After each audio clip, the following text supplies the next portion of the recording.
Hi, everyone. I'm Natasha Sholl, author of the memoir Found Wanting, and I am thrilled to be in conversation with the brilliant Anna Spargo Ryan today.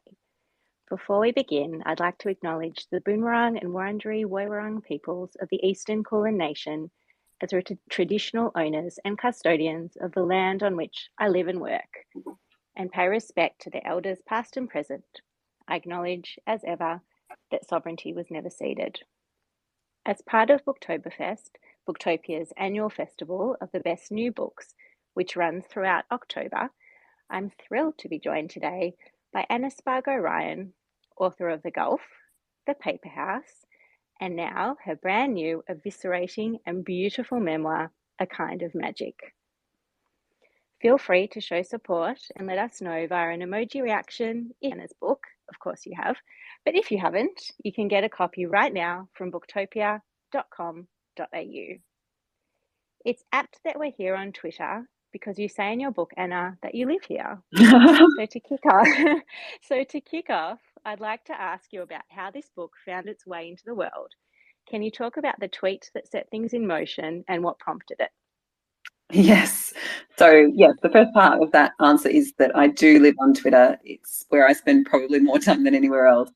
I tweeted because there was an actor who had tweeted a few years ago about wanting to be in Star Wars and then was in Star Wars. And there was a tweet that went around that was kind of, today is the day, shoot your shot. And so I tweeted, will someone let me write the mental illness book? I think I'd be really good at it, basically.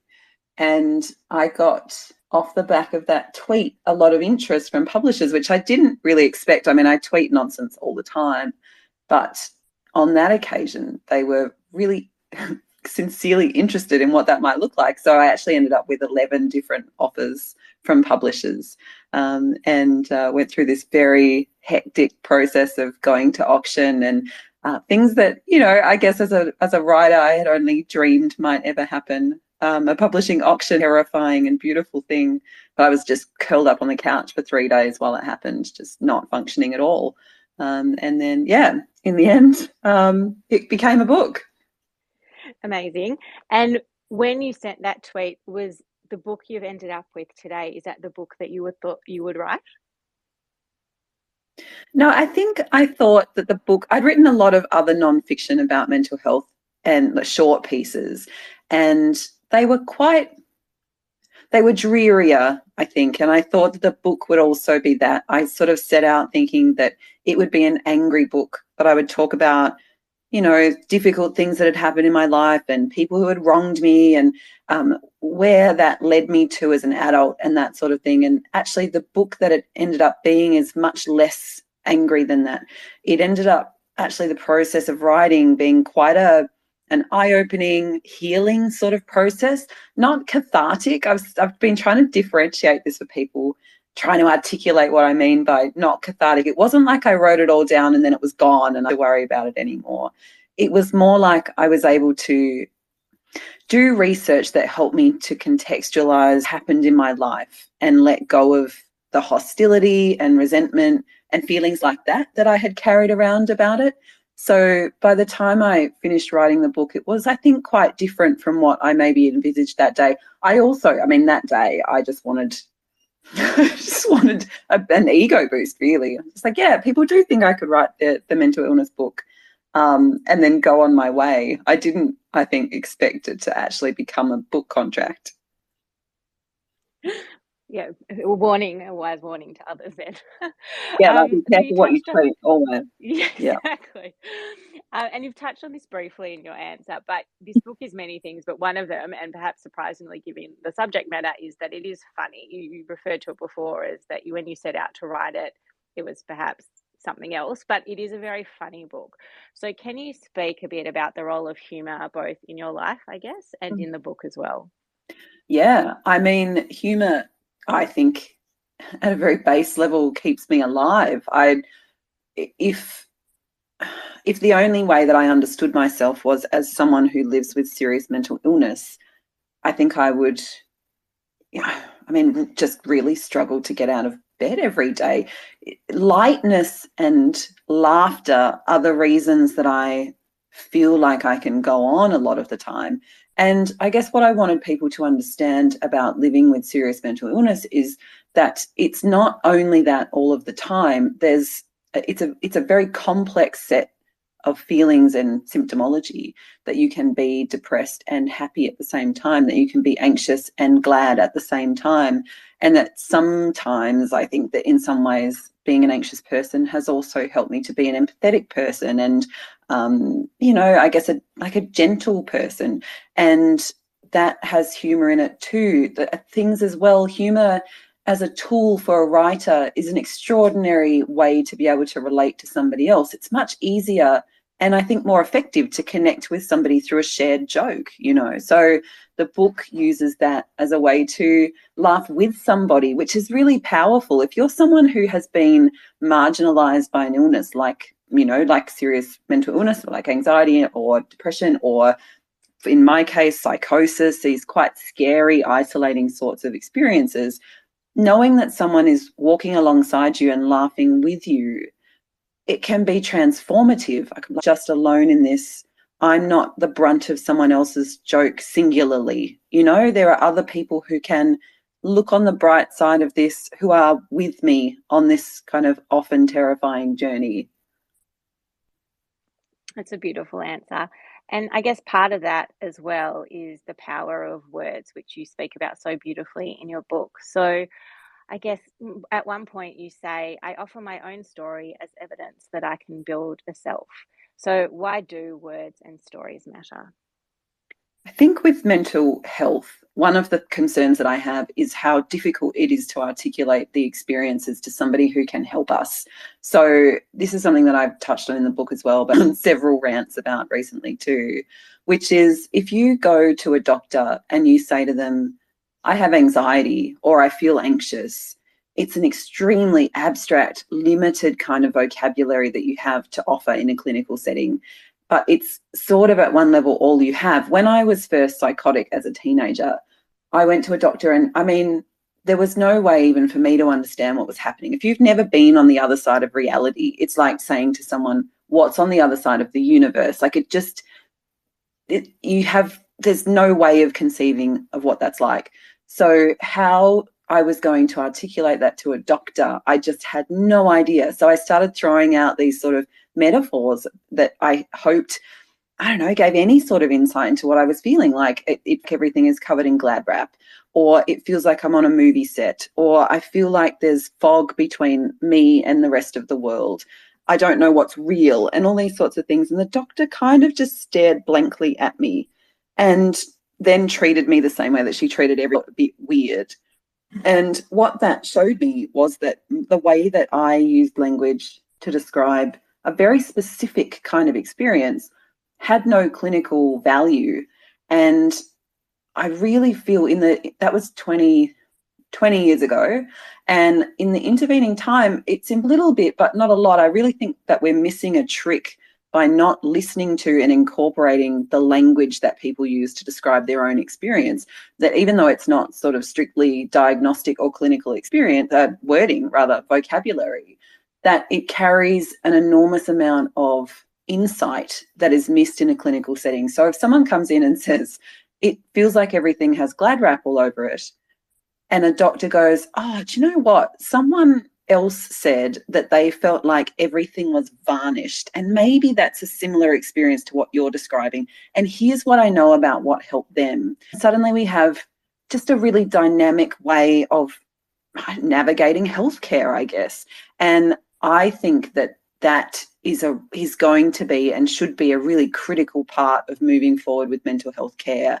People have to articulate their experiences anyway because we have to self-advocate. We don't have any choice but to go in and go, look, I've done all the research, I've looked up everything, here's what I know, can you please help me? We do that anyway.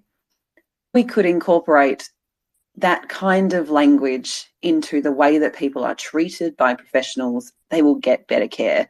So at a really fundamental level, I think language is important. And I don't know if that's the answer to your question, but that's where I am at with language and mental illness.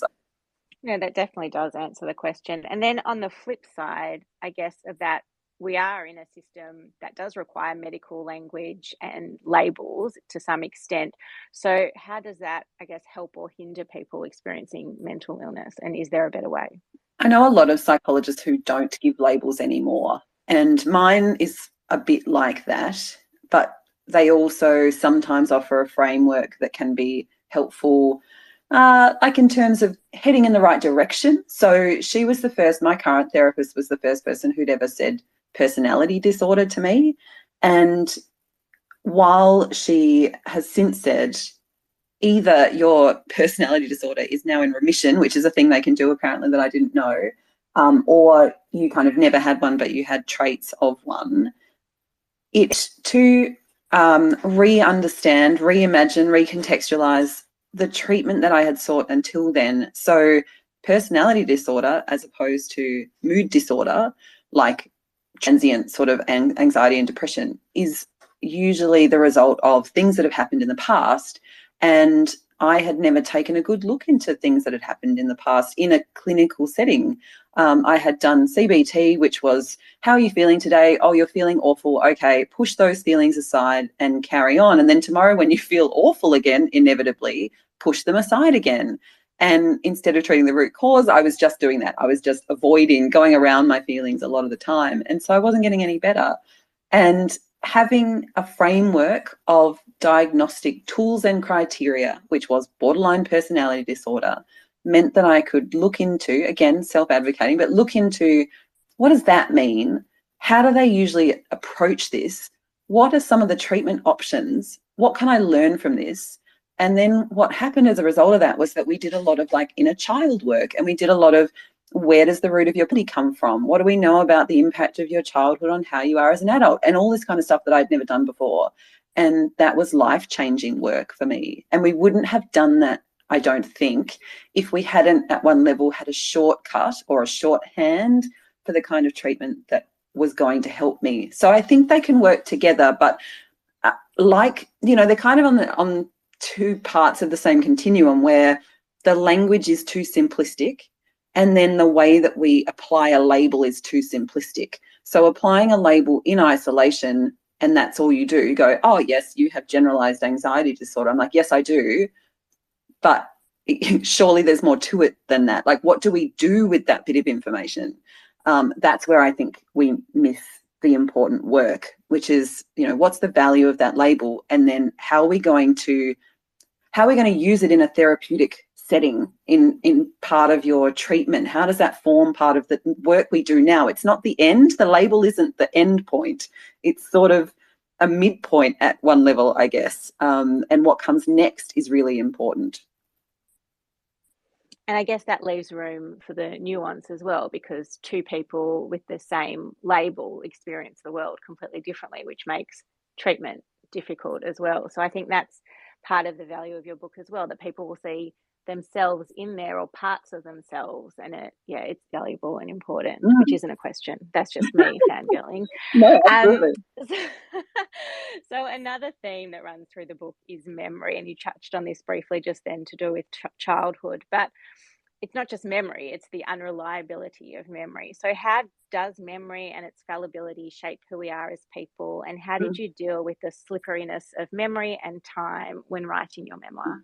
I wanted to answer a question in writing it, which was, knowing that memory is fallible and that what I remember can't be true, or it can't be factual, can I still write a true story about myself?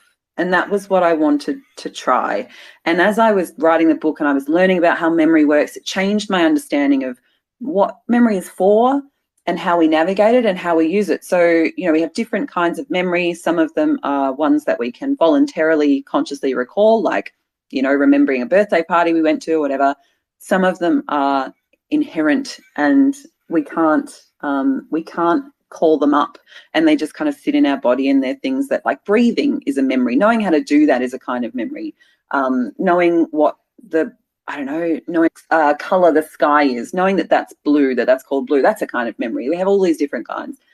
Having trauma-related illness or some kinds of mental illnesses can change the way that memory works. So for someone with personality disorder, for example, we tend to remember negative memories, prioritize negative memories over positive memories. Everybody tends to remember emotional memories more than they remember neutral memories as well.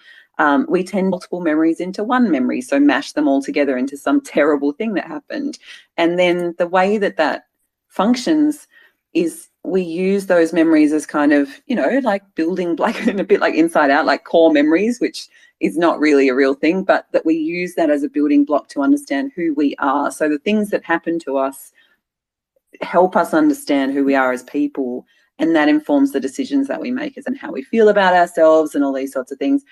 When we have an illness, that means that we remember the negative things.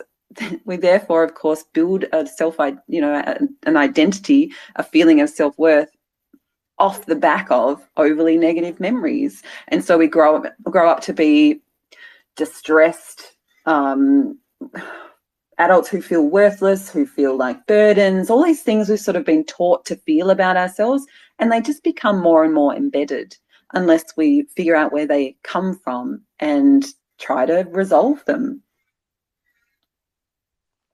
Beautiful answer. One of the parts of this book that made me ugly cry the hardest, and there were many, were the moments of support, so both quiet and loud, shown by the people who love you. Specifically, your sister's acceptance speech when you won the Horn Prize. I was just a mess. Can you talk about this a bit, about the role of compassion and understanding when it comes to mental illness? So in the audio book version of this book, my sister actually reads that speech. And I had never heard her say it. She'd sent me a copy of it, but I had never heard her say it out loud. And you can hear in the audiobook version, she reads it. And then when I come back in for the next part, I'm crying. And I'm like, oh, God. Look, at a fundamental level, someone who has complex, chronic, serious mental illness who isn't supported dies. The risk for someone who is psychotic like I was is they're more likely to be homeless, they're more likely to be unemployed, they're more likely to be a victim of violence, they're more likely to be arrested. There's all kinds of things. And I was a pregnant teenager. The kind of all of those things together, this perfect storm of life really difficult for myself at one level. I wouldn't have got through that in the way that I did if it hadn't been for the people who loved me. That's just a fact. Like, people who have delusions, disorders that have delusions, are something like almost 30 times more likely to suicide than the general public. And so I was at really serious risk when I was a pregnant teenager and psychotic and delusional. And my family, although they didn't get it exactly right all the time, what a huge ask to expect them to, they did the very best that they could. And they gave me a place to live, and they made sure that I was safe, and they made sure that I was full of food. And that was what they could do. And that was enough support for me to be able to keep going to do the work that I needed to do in one way or another. And I just wouldn't have been able to otherwise. And then when I met Gaz, my partner, years later, he had a special kind of, he had just connected to what I was going through in a really meaningful way. And I never had to tell him what I was going through for him to know how to help me. And one of the things that he's never done, and I had a big cry about this to him the other day, is he's never made me feel ridiculous. And that was something that so many people made me feel throughout my life. Like, why are you scared of nothing? This doesn't make any sense. There's no danger here. You're being ridiculous. Just calm down. All these kinds of feelings. Gaz saw me through some of the worst ways that I was, which was, I can't get up from this table because if I do, something terrible is going to happen. And I can't explain what it is, but I'm going to sit here for the next 60 hours. And he watched me do that. And it was devastating to him, but he never told me that I was less. And he never told me that I was stupid, and he never told me that it was weird, and all of these things. That made so much difference to me, to feel like someone saw me as a real person, and that therefore there was hope for me. And so, I don't think that I would have got through in any way, but especially in the way that I've been able to be able to write books or not for a living, but and write for a living, and have a beautiful family and love openly and have a sense of humor and these kinds of things, if it hadn't been for them. And that is just an extraordinary amount of work that they have done. I'm trying to sort of remove the word burden from my vocabulary, because writing the book has taught me that there's no value in imagining that I'm a burden on other people, and that it's not really my fault that that's true. There's a lot of systemic and societal reasons that that's true, but just an enormous undertaking. Yeah, and you mentioned the word hope just a moment ago. And on the cover of the book, we can see that this is a memoir about anxiety, our minds, and optimism in spite of it all. So while this is a book about heavy topics, it is a book that feels filled with lightness and joy and hope. Can you speak a bit about this sense of hope that is imbued throughout these pages? And was it intentional, or was it a natural byproduct of the writing process? I'm really glad that you think so. It could have been a really grim book, and I was really conscious of not making it a grim book. I feel strongly that writing is a way to help somebody understand an experience better than they currently do. And I think there are a lot of tools we have in creative writing that can help us to do that. And a lot of it is poetics, which is kind of where I sit most comfortably, metaphor and simile and imagery and ways of helping someone to understand something that is difficult to articulate. And one of the things I feel most deeply is that punishing someone for reading and trying to better understand is not going to help them do that. Then, if you come into my book where I'm just going to punch you in the face over and over with all these terrible things, why would someone put themselves through that unless they really, really, really, really wanted to? So one of the things that I think about is how to make this kind of information accessible to the most number of people. How do you write a difficult, often grim, frightening, miserable kind of an experience in a way that is going to feel like something people want to spend time with? And I've felt that both in terms of people who might not have a shared experience but who want to learn more, and the people who can relate to my experience, who need to feel, like I was saying earlier, like that I'm walking alongside them and that I'm not putting them at greater risk by reading it, that I want them to feel comforted and I want them to feel less alone in reading it. So that was what I most had in mind writing it. How do I get someone to feel like this is a safe place for them to spend time, and that they it's like a community to be with this book, reading this book. And so the way that I approached that was similarly to the humor, it's not all bad. There are moments where you're going to feel differently. It's not just the same one feeling indefinitely. There's going to be lots of different feelings. It's going to go up and down. It's okay that it's ongoing. Like, we're in this together. It's not the end. And it was very important to me as well that it wasn't a redemption story, because I'm still sick and I will be mentally ill for the rest of my life. And I have a chronic illness, and I don't think chronic illness is very well understood by society. And it was important to not reinforce the idea that someone should be looking for a cure, because that's not what my story is at all. My story is, how do I make a difference to the way that society imagines and treats people with mental illness so that they can better support them without trying to fix them? And so the way that I approached that in the book, I guess, was to try to offer reasons to stay alive. And there are lots, and sometimes it's really hard to find them.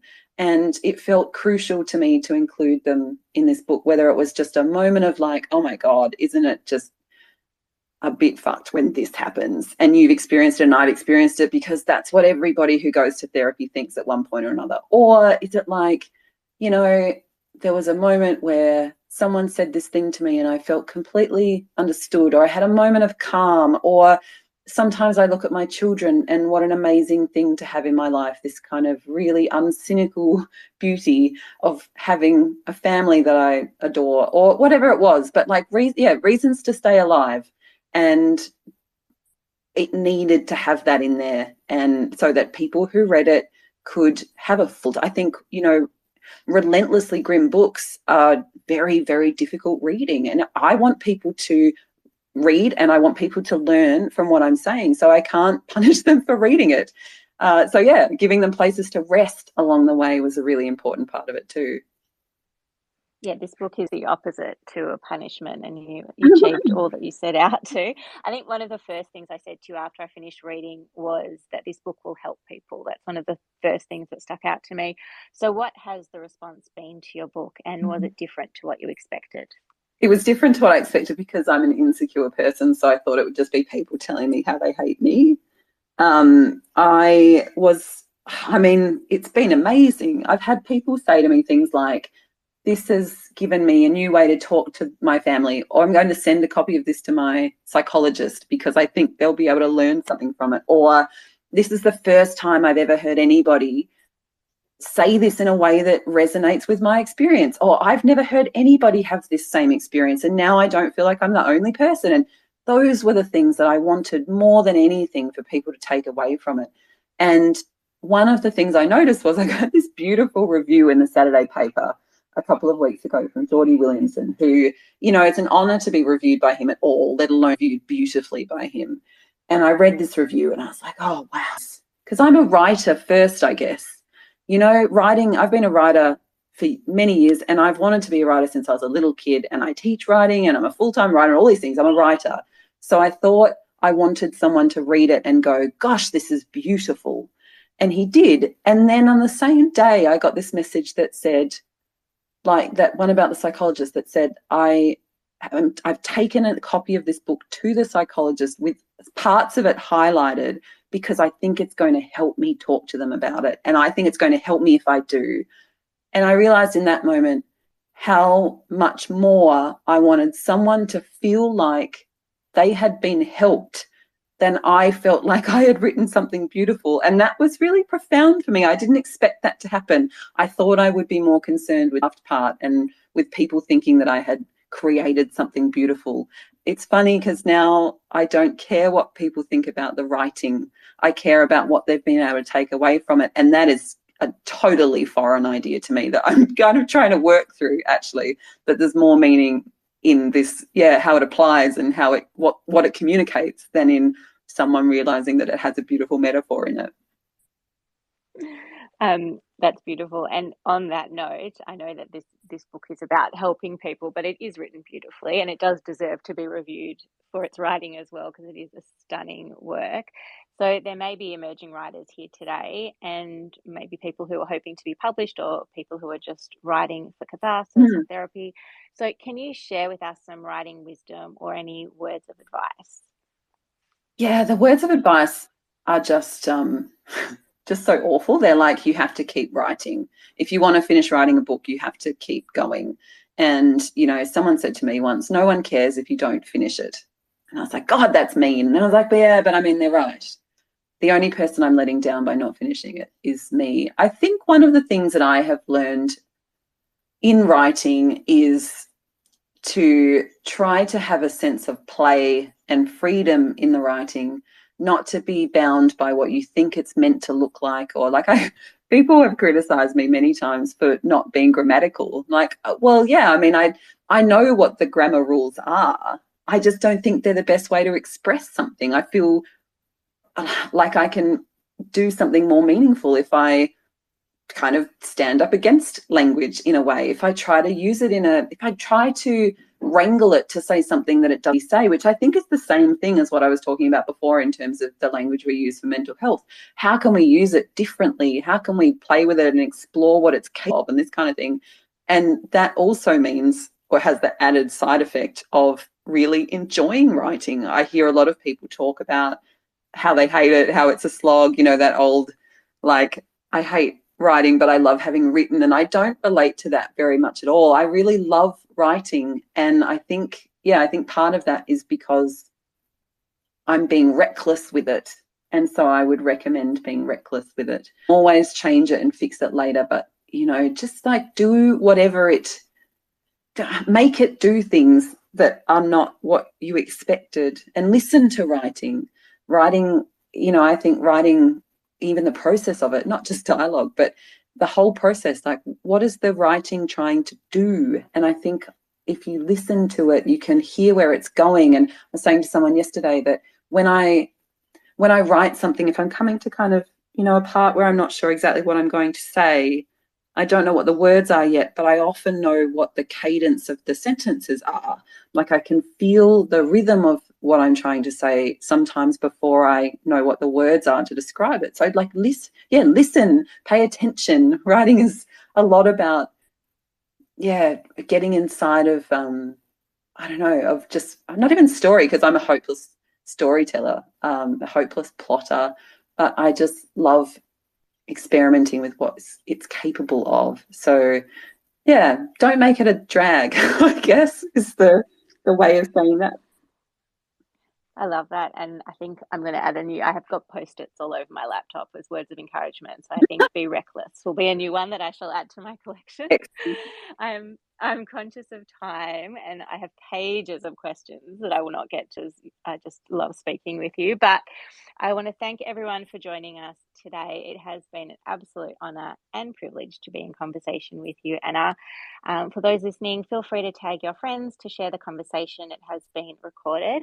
To wrap up, Anna, can you tell everyone how or where people can read, hear, or see more of you? Yeah, so because I'm the only Anna Spargo Ryan possibly in history, all my social media handles are just Anna Spargo Ryan. So you can find me on Twitter, which is where I usually am, Anna Spargo Ryan, or on Instagram, Anna Spargo Ryan. My website is spargoryan.com. And yes, and my book is for sale at booktopia.com.au, and I'm very grateful that it is. If you have enjoyed this chat, you can get a copy of Anna's book, as she said, on booktopia.com.au right now and join in the Booktoberfest celebration. Thank you all for listening in, and thank you so much, Anna, for this generous and enlightening chat. And we'll see you all soon. Thank you so much.